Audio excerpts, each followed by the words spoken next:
All right, this is This Costa Rican Life. I am Justin McCarter. Welcome to Guanacaste, Surfside. I am here with my friend Sio Guie, and he is a waterman, a diver extraordinaire, a surfer, a biologist. He is a community activist, and we're going to learn a little bit more about what he does here in the community and in Guanacaste in the wider region. Sio, thanks for joining us today. Thanks, man. Hey, you and I have known each other for maybe 5 years now, something like that. 5-6 years. And before the show, we were talking, and I felt like I knew you before, and now I feel like you're just an international man of mystery. So we're going to sort this out. As you know, this is a conversation between 6 beers, so we should get started with that. It's nothing like a good breakfast beer. There you go. I like a fine, refined Pilsen first thing in the morning. I find that cleanses the palate and gets me ready for the day. It's just that perfect balance with your cup of coffee in your stomach. Yeah. And it's delicious and refreshing. Salud. Salud, man. Welcome. Cheers. Thanks for coming. I think you should do the show earlier. Yeah. It's almost too late for a beer. Tommy doesn't wake up that early, so. Yeah. So, Sio, let's get started with you. Where'd you grow up, and how did you find your way to this area of Guanacaste? This beautiful place. It is. Yeah, we're blessed. Yeah, no kidding. Yeah, I keep telling. I do not forget. I try and not forget. It's easy to forget when you're living here, how beautiful it is here. But yeah, I grew up in San Jose, and I was born and raised in San Jose, and moved to Potrero almost 7 years ago now. Okay, kind of right in the same time frame I did. Yep. Yeah, just about the same time. And I went to school, studied ecology and sustainable development. Mm-hmm. And like a lot of biologists, the few that are employed after going to school, a lot of them end up going down the tourism route, right? They work as guides, as tour guides, and I did that for many years. And in what capacity? As a diver, or in the national parks, or both? Mm-hmm. And worked on a cruise ship for about 3 years, traveling to Panama. Mm-hmm. As a dancer or as a biologist? Dancer on Saturdays after 8. That was my like you said, biologists need to make the money where they can. Yeah, it's all diversification. So, but I did that for a few years. Ended up moving to the U.S. for 10 years. Over 10 years, 11 years. And when I moved back to Costa Rica, this is where I landed. You were in a cold area. I was in a very cold area. I was in Omaha. I find that, man, love makes a man do crazy things. Right. And but you got 2 beautiful boys. I do have Kalani and Julian. Yep. Great to see those guys when they're here. They'll be back here soon. Good. Yeah. So after your stint in what must have been a very bizarre period of time in Omaha, Nebraska, the only Tico, I would imagine, in Omaha. I met a couple over 12 years. Yeah. Yeah, and they were never there at the same time. So. They got to rotate. Yeah, got to rotate. Yeah. So when you came to Guanacaste, you were working as a dive instructor. Is that right? Yep. And biologist still in that capacity. Yeah, doing a lot of community and conservation projects with Connect Ocean with Ernst. Yeah. Yep. And did that for 5 years. And recently, after COVID, or during COVID,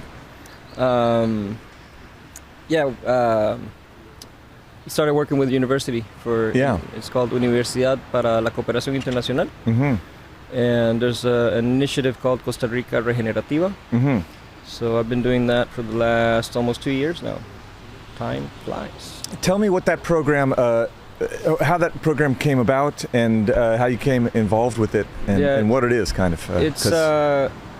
We don't know. It was really born in conceptually in 2018. Mm-hmm. And it was established or started by this university and their founder Edward Mueller, And he's been working on the regeneration topic, movement. What does that mean to you, regeneration? Because I remember Reanimator, the movie where they brought the cat back to life and stuff. Regeneration is in a sense a step ahead or beyond sustainability. And a lot of experts say that we are at a point on our planet where sustainability is not even an option anymore. Mm-hmm. We're consuming, 1.4 planets a year in resources.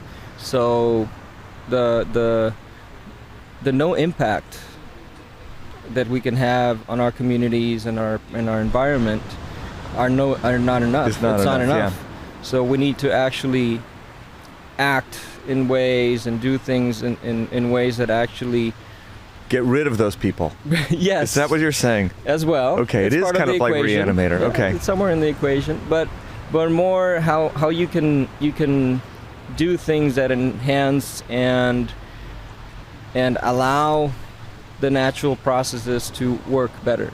Okay. What you can do so that's what regeneration is really. It's how can you actually, through your business, through your lifestyle, how you can help natural processes work better.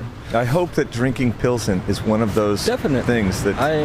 Okay, super. So I'm already doing it. Are there any other examples that you can point to that are sort of like the poster children for reanimation? It's not reanimation. No, I can't say anything else. Regeneration. Thank you. Okay. A lot of what we work on is actually the soil. So we run projects that at the end, we generate benefit and well-being for the people, but in the process, really what we're doing is improving the quality of the soil. And that's the agricultural side of our project, and with cattle ranching as well. So by improving the health of the soil, you end up producing better quality food for healthier people. And healthier animals, probably. And healthier animals. And just in our farms, we really take into account not only what you're producing, but also the pollinators, the bats and the birds and all living organisms under the ground, biodynamic, and above the ground. Yeah, it's a lot of the similar permaculture biodynamic principles, but it's taking also the social part into account. So you need to, at the end, also generate true well-being and not only financial well-being. Although we're setting up the ideas that we start these projects, and that's the seed for the community to take and then establish businesses revolving around this. So the project is providing funds for the community or people in a certain business to start adapting or adopting these processes into their businesses in order to create a more sustainable sort of situation. Yeah, more sustainable, and also maybe I should stop using that word. There's a place for sustainability, of course, but it's and it's more driven by actions, not so much really funding, but we're looking at empowering, because the last thing we want to do is, as a project, is people to depend on our project to continue. So we really want to, almost literally plant the seed so that they can take this and start businesses. There's no reason you shouldn't be able to have very successul businesses revolving around doing things right. Right. It's just a change in the mentality and the practices, and then once it's going, it costs you the same. There was a project with the cattle that's interesting, right? They're using less space. Can you talk a little bit about that? Yeah, we're setting up this hub. It's the Savory Institute. Alan Savory? He's from Zimbabwe. Okay. And his institute, it's basically a management tool for cattle ranchers. And at the end, you can help these farmers produce more beef or more milk in less space, like you're saying, and use the cattle actually to improve, again, the quality of your soil, which in turn will produce better food for the cattle, better quality products.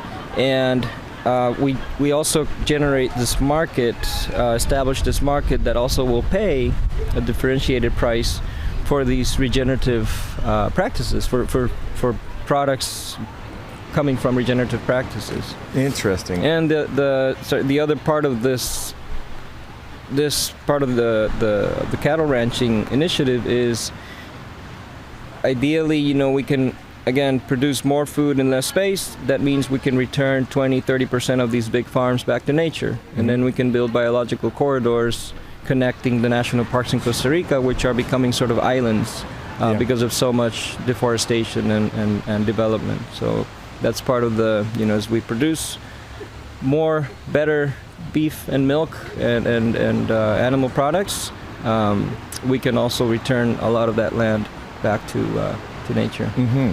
Oh, that's really interesting. In terms of sustainability, I think we should keep drinking just to sustain that early morning buzz. Sustain the buzz.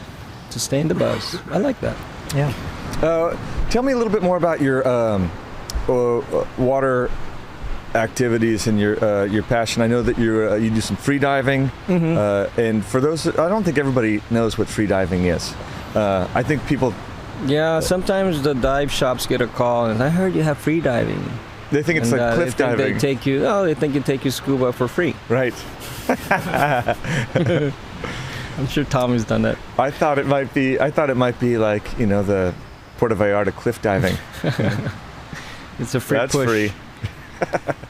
Push is free. It's also the other word for it. Fancy word for it is apnea. So it's you're just holding your breath. So you just hold, and in one breath, you don't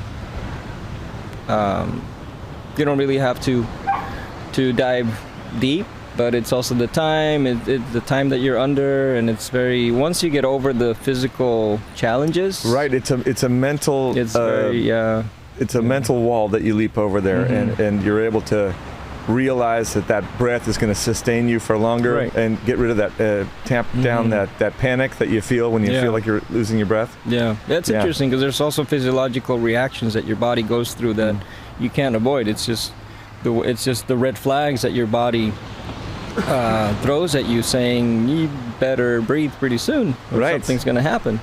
But truth is, you have more oxygen molecules in your bloodstream than your brain thinks.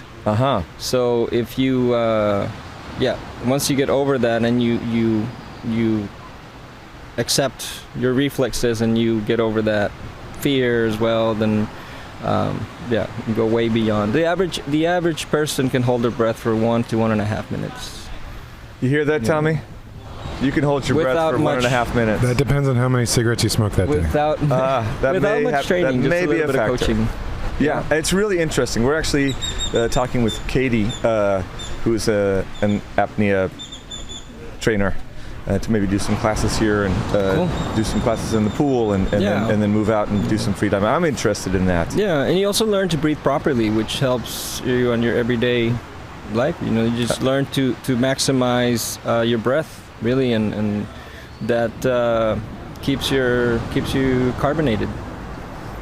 Keeps you carbonated. Well, I would imagine that apnea practitioners can really chug a beer. There you go. Right? Yeah. Slow it down, zen it out. Yep. Hold my beer. When you are you still working with Connect Ocean? I guess that's my question. I'm not working directly with Connect Ocean, but now through our project, we've been able to continue supporting and getting some of the projects that we had been working on for the last 4 years to get them off the ground, like the one with the artisanal fishermen just down the coast. We're trying to generate. So it's part of the bigger umbrella, which we'll tell you about shortly. But it's with the fishermen. We've been trying to coach them into more sustainable regenerative practices with the fishing.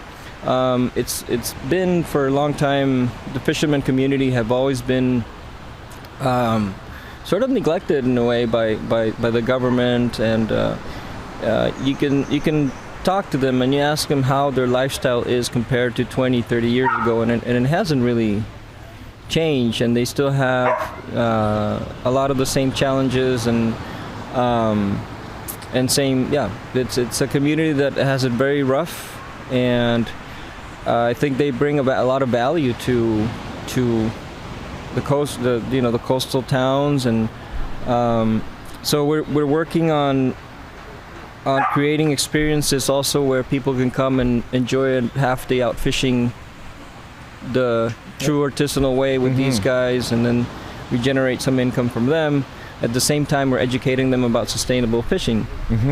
And these the reason is we've been talking about trying to establish a marine management area around. There's one thing called a study called gruas. They identify conservation gaps along the coast. So these are areas which they have determined we should be watching for in some way, either through a national park, through a wildlife reserve, through management area. There's different categories of conservation for areas. So the area between Playa Grande and Punta Gorda, all right here in front of us, is a conservation gap. So that's a non-fishing area. So no, it means that it's not under any sort of protection right now. Okay. So now it's a free-for-all, and we're concerned with the marina coming up, and the more traffic that we're going to see as this area develops, the impact that it might have, and we might be, killing our what do you say, the golden egg. The goose that laid the golden egg. Roosters, golden balls. The golden gallo. Yeah. So we don't want to do that. We want to. Golden gallos don't lay eggs, though. Just so you're clear, you're a biologist. You should know that. What was I saying? Those small differences in the ecology make big differences in the health of the fish and the plants and absolutely. And at the end of the day, it's what we depend on. If all of us that live on the coast and beyond coastlines. So these what we're proposing is a marine management area where you can still practice fishing, you can still do scuba diving and sports fishing and snorkeling and tours, but let's do it in a smarter, more sustainable way, or regenerative way, where we're actually helping the environment improve, so that we can continue enjoying this and our kids for years to come. Absolutely. And that's the focus. So one way we need to really work with the local community, so the local fishermen. We need to educate them about the importance of respecting the minimum catch size of the fish, and they help us identify the fish. So through citizen science, they help us by collecting the data that we'll need to lobby for this marine area to happen. Citizen science is sort of a umbrella phrase for a couple of different projects. Yeah, it's just a practice of inviting people, your everyday non-scientists, to participate in geeky sciencey stuff. So they help us collect data on. They do fish surveys. We measure manta rays and stingrays and sharks, and we actually look at what boats are out there, what they're doing, because it's important for us to see what the community is using the area for, right? And what that represents money-wise as well as an economy. So all of this data is super important in really understanding what we're facing and how we can make it better in the future. Interesting. Yeah, I've seen some of that data. I know that you guys. I love it when I hear you or Ernst or any of the dive people saying that we measure sharks with lasers.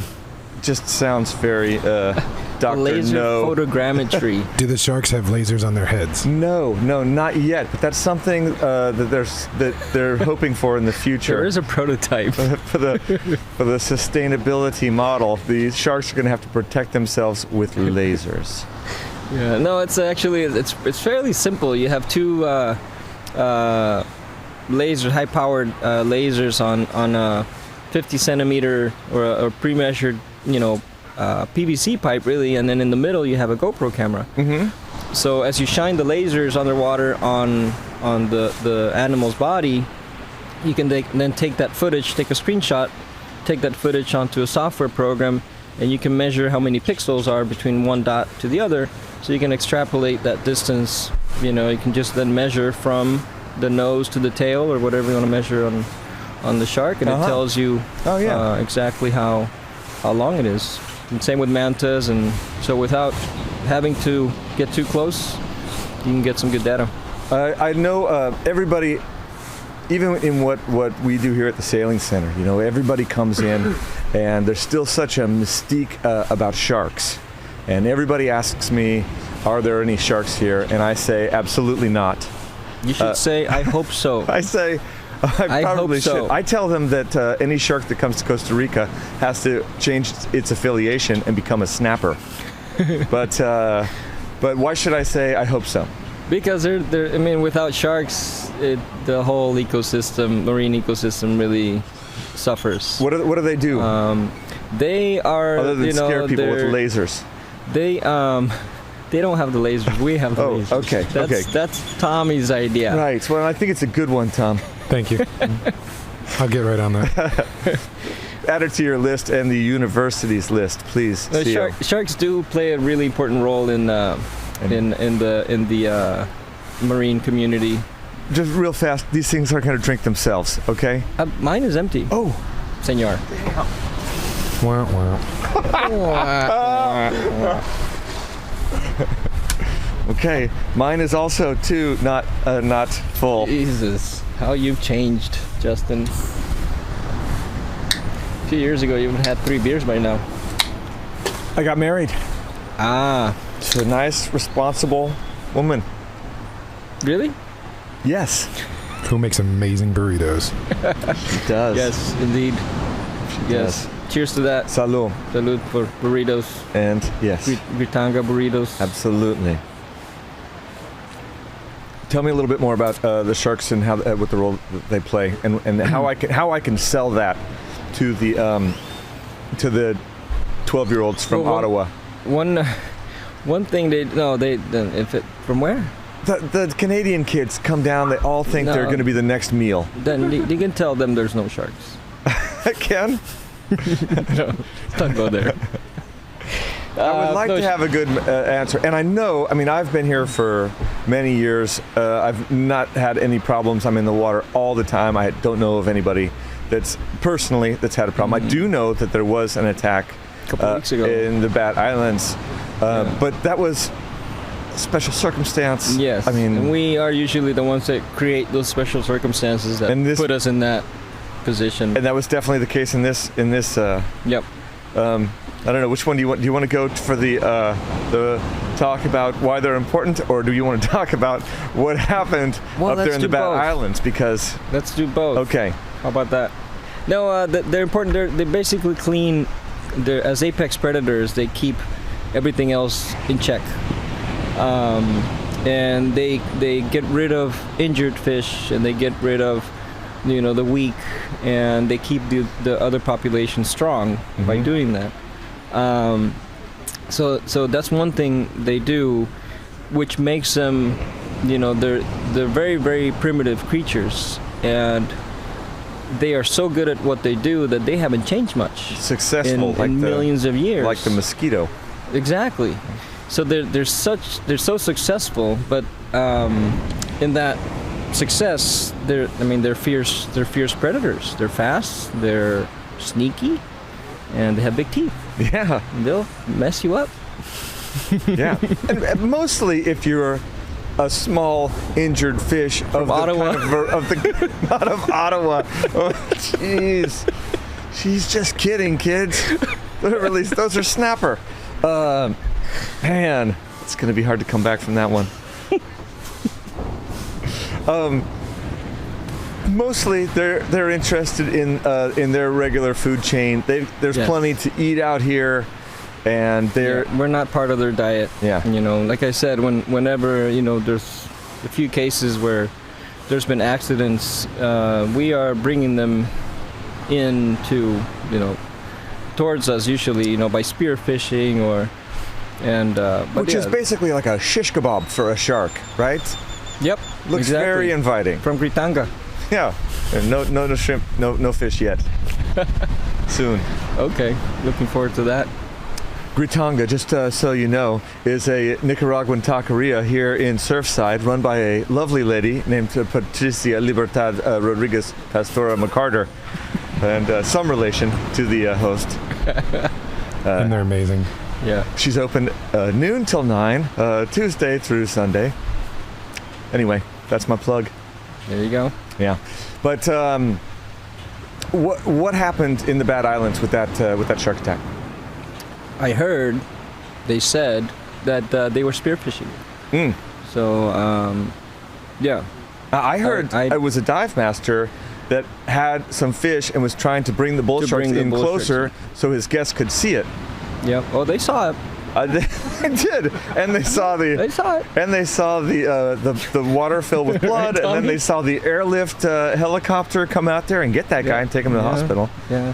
And I did. Again, they're predators. I mean, you don't run across the African savannah with a bunch of sausages in your pocket. back pocket. Something's gonna happen. Right. Right. That seems like an episode of Jackass. That, man, I mean, I feel sorry for the guy, but really, that was an incredible thing to do. Yeah. It doesn't seem like that's on the list of best practices for dive guides. Sounds something like Jackass would do. Yeah. Not saying. Hey, never mind. You never know. Don't quote it. So I won't. Well, I definitely won't quote it. It's not like we're recording anything. Oh, I didn't mention, if we do say anything horrible or I've mentioned several things that had to be cut. Oh. So don't worry about it. Fuck yeah. Yeah. Fuck yeah. All right. What else? You said there are many things that I don't know about you. What else? What else don't I know? Maybe you do. You're also I'm more worried. You're also that you a juggler. Know more things about me than you should know. I'm about to spring some stuff on you. I've got photographs. I don't really. Yeah. I don't either. It's a good thing about. You've been surfing lately? Not much. Yeah. And I did go to Ventanas the other day, and it was nice. great. There all by myself, and beautiful nice spot. Yeah. But I've seemed to miss every swell for either being busy or being out of town. Yeah. But I need to get back in the water. I feel like I'm in the water often, but usually not for pleasure. We're working. This is high season. And we've got a busy day today, and I really appreciate you being able to take some time out of it today. And my pleasure. Get here. That worked out great. Yeah. Perfect. How are you spending your days? Is it all with the university? And Yeah, working full time. You know, there's a lot to do. Working a lot with the cattle ranching project that I mentioned, trying to get that off the ground, and with the communities, we have farms, community gardens. And, now that was an earlier iteration of the same job that you're working at now, but during COVID, you started a group called Juntos por Guanacaste. And that was raising funds and channeling them to the NGOs in the area, and also, doing a lot of food and grocery delivery during that time to outlying areas that couldn't get in to where the supplies are, and you started doing those micro huertas, the small farms. Can you tell me a little bit about how that project went? It was interesting and crazy how things happen sometimes, but as the airport closed, we realized how much we depend on tourism.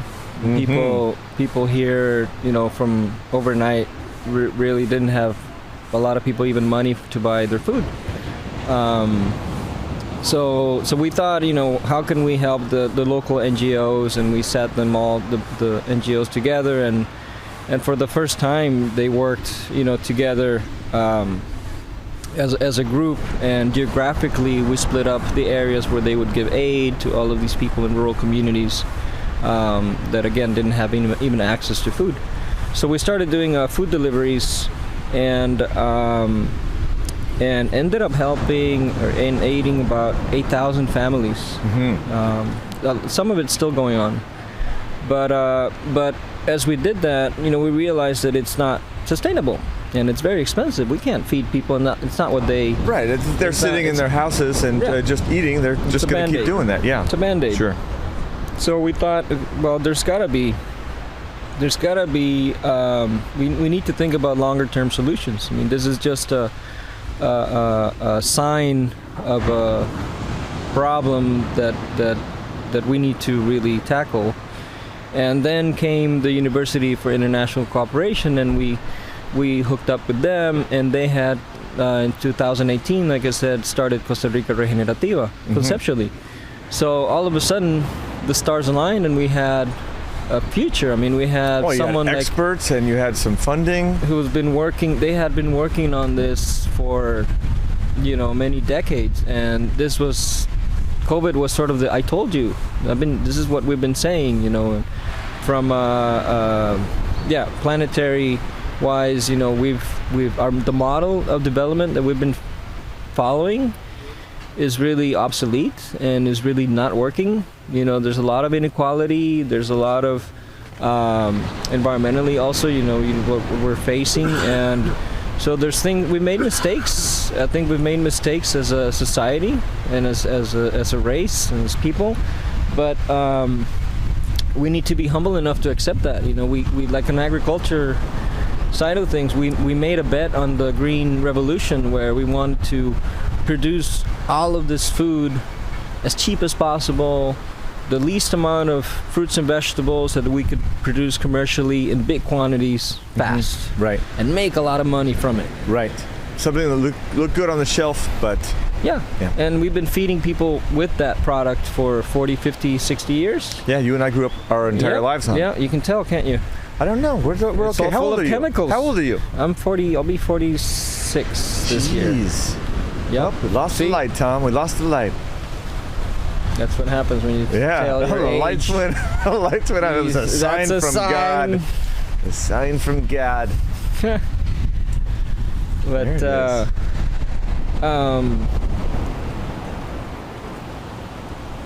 sorry. So I was telling you about. I don't mean to be ageist. I just wanted to see if we're in the same ball game. We are, I'm several years older than you, but no, you're not. Yeah. I'm 7 years older than you. Yeah, you don't look like you're younger. Yeah, well, it's because I drink Pilsen all the time. Yeah. But what was I saying on the project and how we ended up? We realized it wasn't the food aid was just a very short term solution. Right. So now we're focused on with actions, really showing communities and showing people and showing the government that there is an alternative, and showing society that there is a different path that we can take that will bring more well-being and benefit to us and the planet. And but yeah, we're focused on acting. I'm so proud of you, and I know my good friend Roberto is also working on this project. But it's just such a positive, progressive thing, and I think it could have far-reaching implications. It's not just for Guanacaste, but a small investment in the community. I know that you were going out and talking with people that maybe had a little piece of property, and they had maybe had it for a long time, but they weren't able to do anything with it. And then in comes this project, and in comes the experts, and in comes in a little bit of a push in the right direction. And some people really took that little bit of encouragement and made astounding resuls. Yeah, and again, if you can create the opportunity with actions, then our thing is, we, instead of fighting the current system, let's create a new one, and the other one will become obsolete. Right. But you need to create that opportunity and that alternative, and show it with actions, and let people make that jump. and which is not easy to do, right? It takes a lot of work, and but people are hungry for it. I think we as a society, we realize something's got to change. Yeah. And I think COVID is a sign of that. Something's got to change. But of course, it's hard to wean off of the model that we've been following. We need to be humble enough to realize that we were wrong, you know, and we are producing, like we were saying about agriculture, we're producing all of this food chock full of agrochemicals. We're poisoning ourselves, just pushing it down into the soil, and we're damaging the environment, which in turn, next year, I'm going to need more chemicals to produce the same amount of food, and the following year, more chemicals, more expense. Yeah. You know, with regeneration and organic agriculture, the soil improves every year.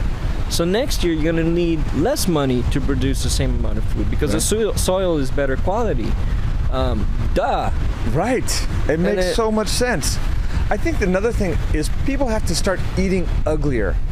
Yeah. You know, one of the things with Patricia's restaurant, again, you know, you end up with little off pieces of this and that, and now that all goes into vegetable stock, or it goes into the dog's food. You know, we make, you know, we cook for the dogs all the time. I don't know if that's weird, but it is. But we don't judge. But using everything, and I think that all that old agriculture with the chemicals was specifically to create a beautiful, picture-perfect product that went on the shelves, regardless of taste and regardless of sustainability. And if we can just get over that thing and get over ourselves and chop it all up and throw it in the pot, it's going to be fine. Right. Yeah. And what's more important, right? The nutritional part. Tom, you know, get on that shit, okay? Do we want? There's 1,000 guys looking for this job, okay? Maybe there's we're in a pandemic. Maybe there's one. Okay, there's nobody else. Just pick up your game. How can I provide excellent service? Is it something that Sio's doing? I have a feeling it's something in your feet. What? No, not mine. It's definitely something Sio's doing. And the dog kicked the. Which one is it? Yeah, it's your. Something. Maybe a shark bit the cord. Right. It was those lasers. The shark laser is interfering with the broadcast. I knew it was going to come to this. They're taking over. Yeah, so when humans are gone, what's going to happen, Sio? Oh, when humans are gone. It's and not how an if, it's when, and how right? soon now is that going to happen? If, it's the when. Yeah, for sure. Yeah, I hope not tomorrow, man. I got stuff to do. I know. And it looks great for sailing today. Right? I want to do a little fishing still. Right? I got a couple things I want to do too. Yeah, good. Yeah. Well, you should call me sometime. I agree. We need to get you and Roberto out fishing. Yeah. I read there's a great book by somebody.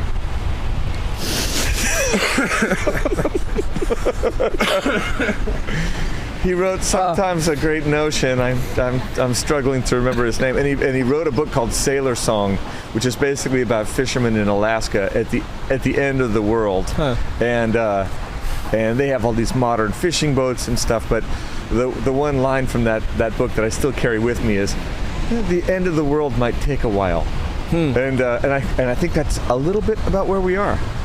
Yeah, although if you have a bad fishing day in Alaska, the end of the world might seem closer. Well, same thing with fishermen here.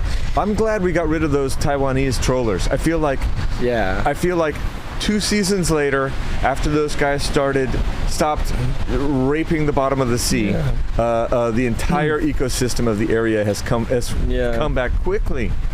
Yeah, again, there's things that, again, thinking about sustainability and what we need to make sacrifices, and now that you mentioned trawling, like I love shrimp, but I try and not consume it as much anymore, right? Because it's really not worth it. Yeah. And for example, putting a pineapple in Europe, and now Costa Rica being one of the biggest pineapple producers, and knowing the amount of chemicals that it takes to produce pineapples and how it contaminates our rivers, and what we need to do to put a pineapple in Europe, maybe it's not worth it.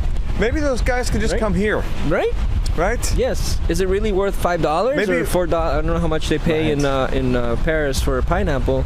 I don't know. Those pink pineapples are $85. I saw that. Oh, the pink ones are worth it though. Have you had one? I'm just kidding. I don't know if is that a genetically designed pineapple? I don't know what that is. Of course, yeah.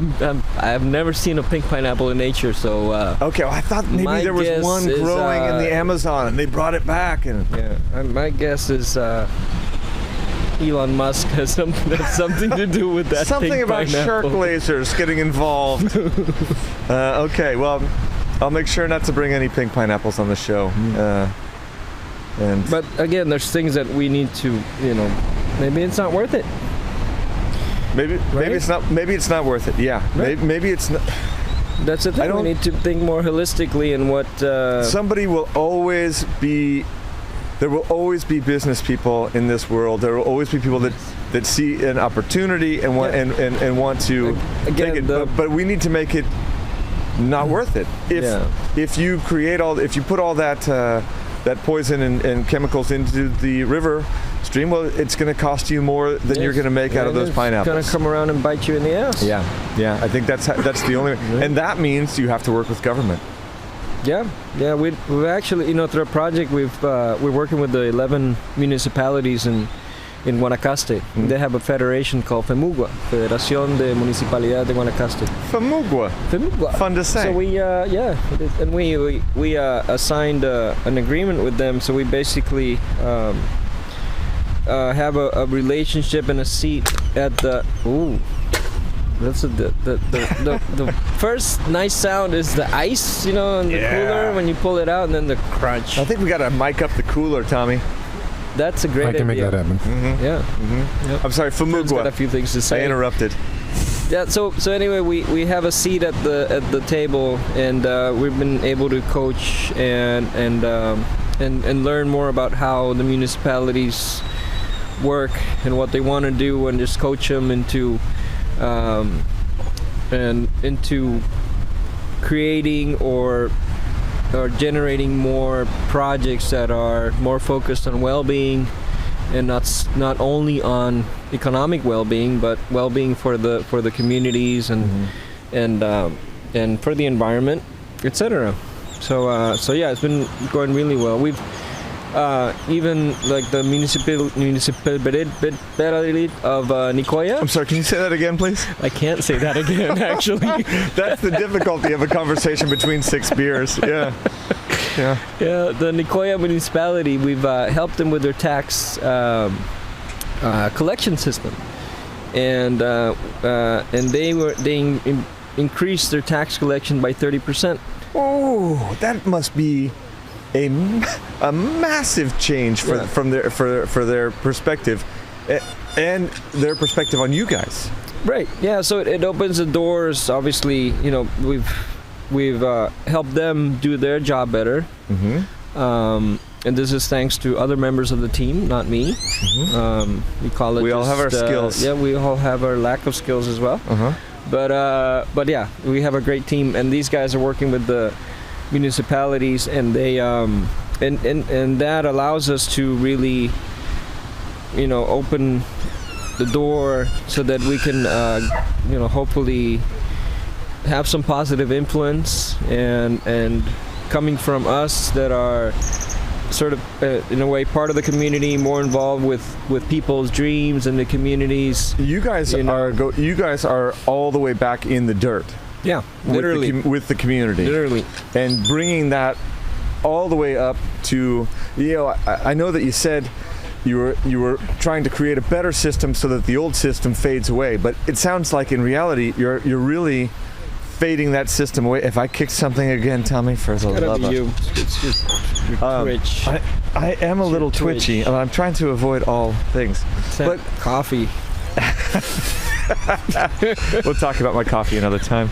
It's a special blend. A special blend of Costa Rican coffee. Focus on the word blend. Well, it does seem like you guys are creating this new hierarchy of importance. Priorities. Yeah. Yes. And it seems like you're also trying to work within the framework and translate that hierarchy of importance to the municipality and to the current government, and hopefully, because government is in Costa Rica, it's a real government. It's functioning. At the lower levels, people are working for their community, and as it goes up, we just have to get those guys. To not lose focus. And there's always going to be, just as there's always somebody who wants to take that small farm and put 12 houses there so they can make some cha-ching.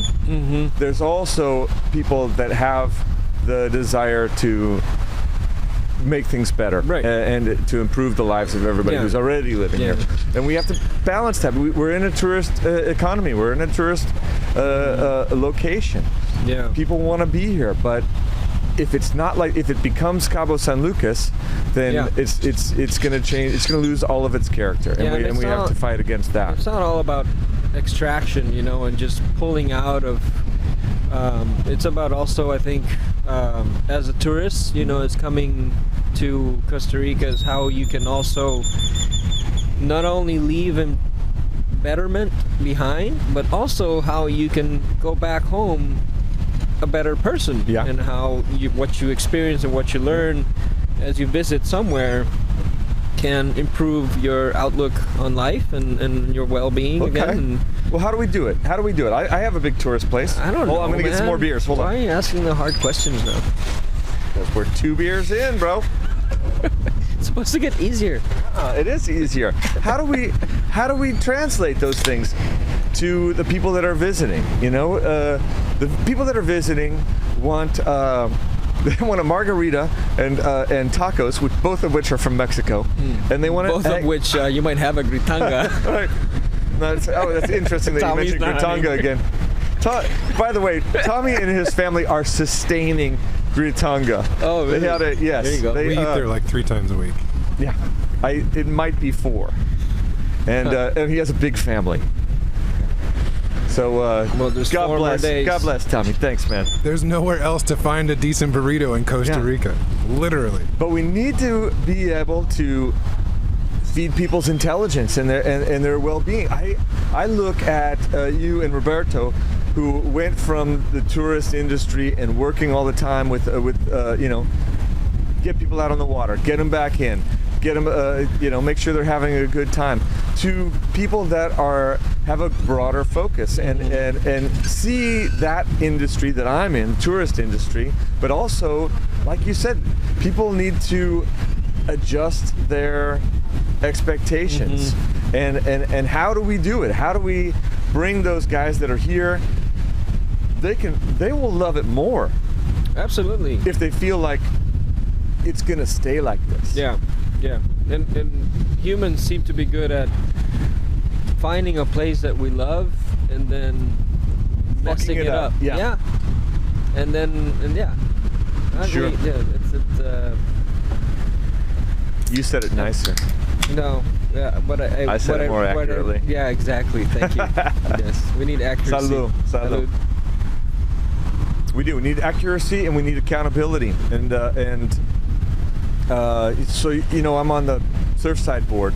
We last year we filed suit against the municipality in Santa Cruz because they weren't taking care of their responsibility, which they had agreed to do a long time ago. But they had agreed to take care of the green zones here in Surfside. They're not doing it. There's a shady lawyer in town who is just a horrible human being. I mean, talk about a greedy, awful person. Yeah. He's sold properties, double sold them if the people weren't around for 5 years, and sold all this stuff that's supposed to belong to the community. This what we call green zones, but that are technically community areas. And we filed suit against the municipality, and we won. And they said, hey, if you don't take care of that, your fiduciary requirements there, we're gonna put you in jail. I have not seen any of those guys go to jail yet, but I would like that to be hanging over them a little more heavily. Make your point. Yeah, and that is local governing, right? Yeah.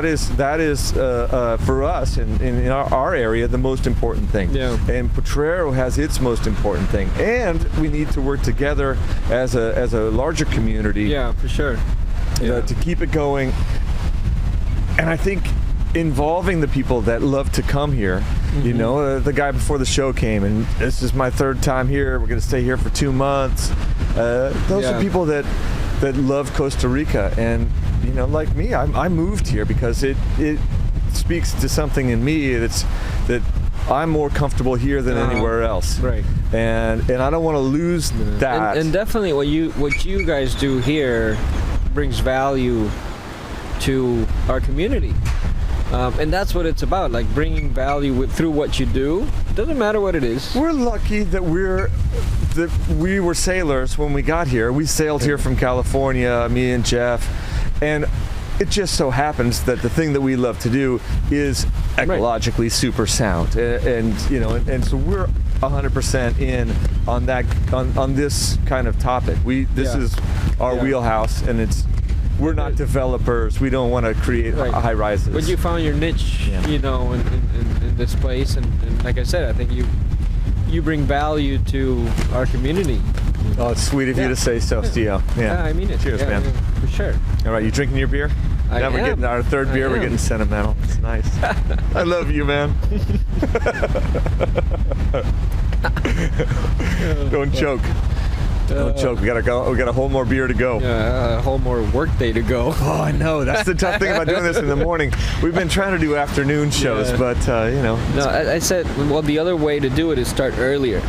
Right. We'll start at sunrise. You gotta think outside the box. Oh, and then we can, you know, I can have a nap before I start work. Now you're thinking. Yeah. Nice. Yeah. There Nice. you go. Yeah. Well, what else? What else can we talk about, Sio? You know, I feel like... oh, you never answered the question. How about we just go to the question?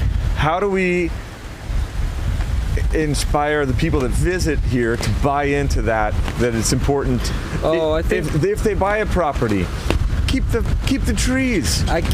Yes, good example. But I think it's reminding them of why the hell they came in the first place. Yeah. Right? What attracted them, you know, why would you want to go to Central America? Why would you want to go to Costa Rica? Is to experience and learn about what that place has to offer. Yeah. Yet, you know, we have people that come and prefer to stay in an all-inclusive resort, so there's that market as well.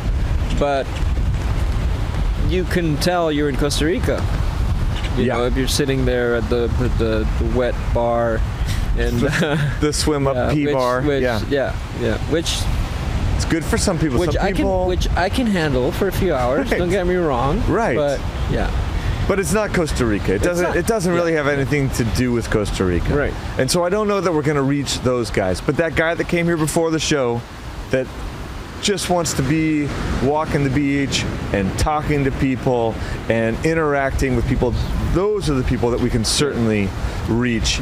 And like I said, we need to make sure that the artisanal fishermen stay around. And have a quality life, so that they stick around and they give, again, value. They bring value to our community as well, and that's what makes Potrero what it is, and that's what makes Costa Rica what it is. I have a great idea. Do you? Yeah. I think we should do a handline fishing tournament. Yes, I'm in. Right? Yep. I learned when I came to this, actually it was just over COVID, I started doing trips with Regulo down here at Estero Azul. Estero Azul, awesome place, breakfast, lunch, or early dinner. Regulo just goes out fishing at night, maybe 4 nights a week, just hand lining, pulls up a bunch of snapper. Regulo is a star in our artisanal fishing program. Oh, he is? Yeah. Oh, that's absolutely. awesome. Yes, yeah. He's a big, he's all in. Well, that's the guy, so those trips with Roberto and fishing at night with Regulo, that's how I learned to hand line. And I love it. I mean, I feel like there's no more fun fishing connection than that one. If you just have your line, you're pulling it up by hand. Absolutely. You know, that thing pulls it through your fingers, and you're going to lose it, or Try doing that for a living. Oh my gosh, I see the grooves on the side of his boat, because he's got the lines coming through years and years and years. Yeah. And it's funny fishing with Regulo. We're fishing. I set my thing up, my line up, my weight, my hook exactly the same as he does. And we're fishing from a boat, and the boat is 20 feet long, and he's fishing 5 feet from me. So the lines are going down 5 feet from each other, and I pull up a fish this big, and Regulo pulls up a fish this big every time.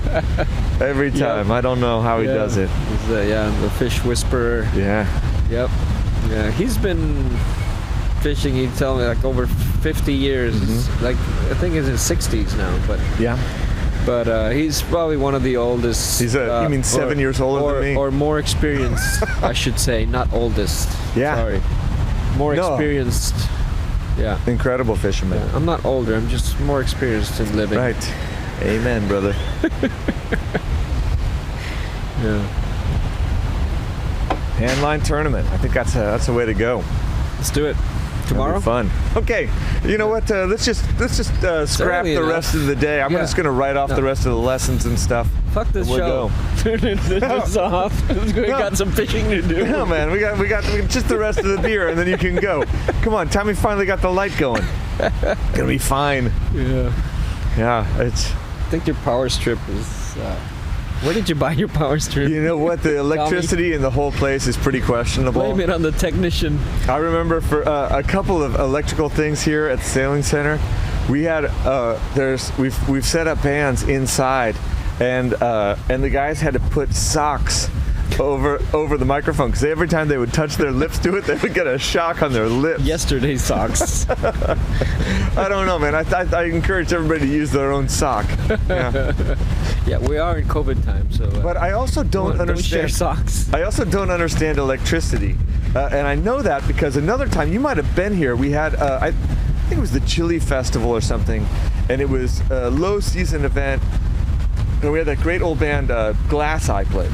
And we had them out here under the tarp, and the band started playing, and they're ripping. Everybody's hammered, and the chords are all over the ground, and it starts torrential pouring down, and so we wrap the whole thing. We take no sparks. That's why I don't understand. Fireworks show. That's why I don't understand. I don't understand electricity. We wrap the whole thing with like plastic wrap to keep, because the rain was blowing sideways, and those guys are on a stand, like a metal stand that they're standing on, and all the wires are in like under 3 inches of water, like the connectors and stuff. I was like, I don't know, just keep opening the beers. Fine. And so I do not understand electricity. Apparently you can have a submerged electrical connection. It was a good party. I remember that. Yep, I was there. I was told I was there. I believe you were. Yeah. In spirit and in body. Yeah. Well, what else are we going to talk about? What about, where do you live these days? I live in Surfside? Right at the entrance to Playa Penca. Oh, nice. Yeah. Right across from, I'm not going to tell you where I live. Okay. I mean, I know. There's a chance you might come visit. Why would I do that? Well, if you have more Pilsen. We're going there right after this interview. Yeah. Okay. So you live in the basin here, in the Potrero Basin. This is I tell people, and this may or may not be true. Yeah. Basin? Never heard you say that. I say a lot of things. I tell people that this was a burned out caldera of an old volcano, of an ancient volcano, and that the islands out there are the more dense material left over from the volcano, and that the teeth sticking out of the rim. Is that true? Because I have told that story at least 150 times. Yeah, well, if you've done it that much, just stick with it. I mean, there's a point where you just gotta go with it. Okay, right? Well, I would appreciate you backing me up, and you start telling that story. I will. Okay. Yeah, I think I have actually. Caldera is a nice word too. You know, it's. I always say I read this book written by Justin McCarter, noted geologist and sustainable drinker. Oh. Yeah. So we are basically living in the crater of an ancient volcano which might blow up anytime. That's what I tell people. Yeah. And then when I'm done, this is usually when I'm doing the sailing tours, I say, it hasn't been active in a couple of weeks. Yeah, exactly. Yeah. So you better make the best out of your Right. day. We should all make the best. Yeah. We should all Yeah, make the best absolutely. every day. Yeah. Yeah. That's we the should. thing. Yeah. That's the thing.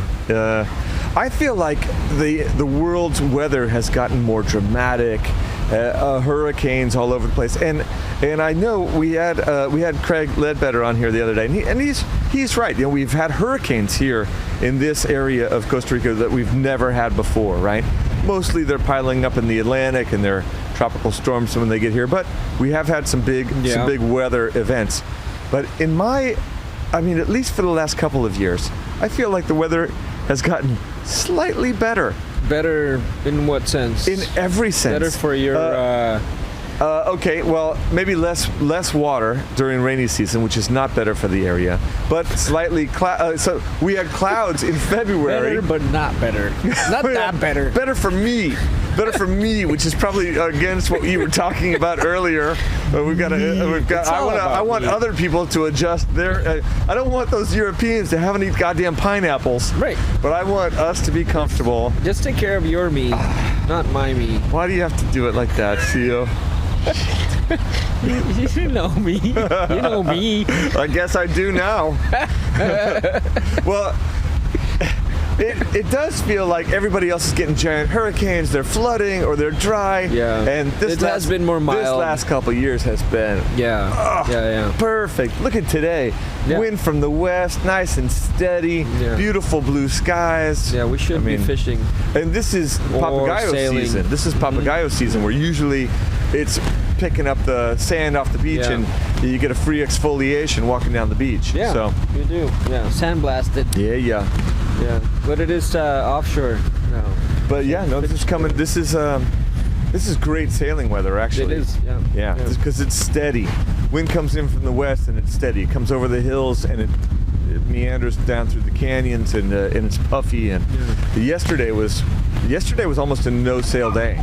Yeah. It was 25 to 30 knots and blowing like stink. Gusting, yeah. We sent the kids out there anyway because because they're from Ottawa. Those guys pay weekly.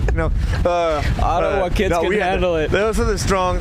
We have the afternoon sailing kids, and we've got younger kids like 5 to 8 years old on Tuesdays, and then Wednesdays we've got 9 to 12 or 13 years old. And those kids are getting to be solid sailors, so they can actually finally, after years to try and to kind of build a program, those guys, we've built a program and now they're actually competent sailors. It's nice to see. It hasn't taken us. They were like 5 when we started. Curve. Yeah.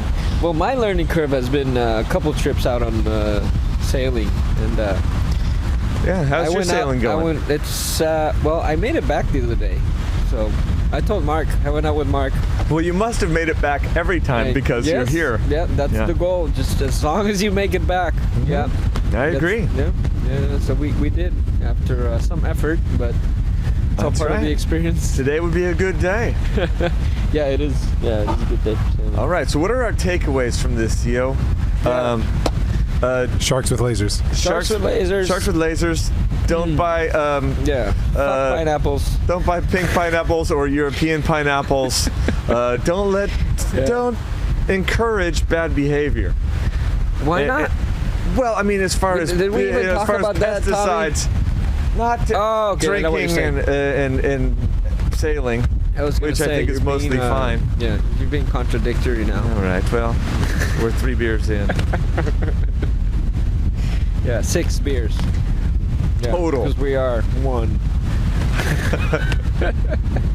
Hey, Sio, thanks for making a little time this morning, man. This has been a really great conversation. Because it's it was a lot of quality time. Is a lot of time. No, it was a lot of time. It felt super long. We've been here for like 9 hours. Oh, it's 10:48. Let's do it again. All right, good. Yeah. I would like that. What are you doing tomorrow? Okay, Tommy, are you in? No. Always. Okay, but it would be interesting. We could do the second half of the show the second six-pack. There you go. And we'll take a break. We'll go get 6 more beers, and then I will absolutely get nothing done today. I think that's a terrible I will idea. only nap for the rest of the day. So it's gotta end here, Sio. Thanks for coming in, man. Especially we start doing with TJ's beer. Oh no, we're gonna do a show up there at the brewery, without a doubt. Yes. I actually interviewed TJ already. He was one of our first interviews, and he brought no beers. Well, give him a break. You know, he's working on it. Yeah, I know. He's brewing on it. Slowly. It's brewing. Slowly. It's a situation that's brewing. He seems to be talking beers into existence. Right? Yeah. I agree. Move the wheels of beer progress at Potrero Brewing. Come on, TJ, make us proud. Well, for sure, we're going to do a show up there. Maybe we'll do our first live broadcast. Who knows? Oh. Yeah. We got a lot of plans. Sio. So I'll be there. I hope that you come back for some more torture. Yes. Yeah, all right. Love torture. All right. Oh, well, then we'll get into that on the next interview. And the next interview, 50 Shades of Sio. 51. Thanks. And thanks, Tommy Scully Jr. for the excellent lights in and out, but you still get your burrito, man. And thanks for everything. Thanks for joining us on This Costa Rican Life. We'll see you next time. Cheers. Pura vida. Pura vida. Yeah, man.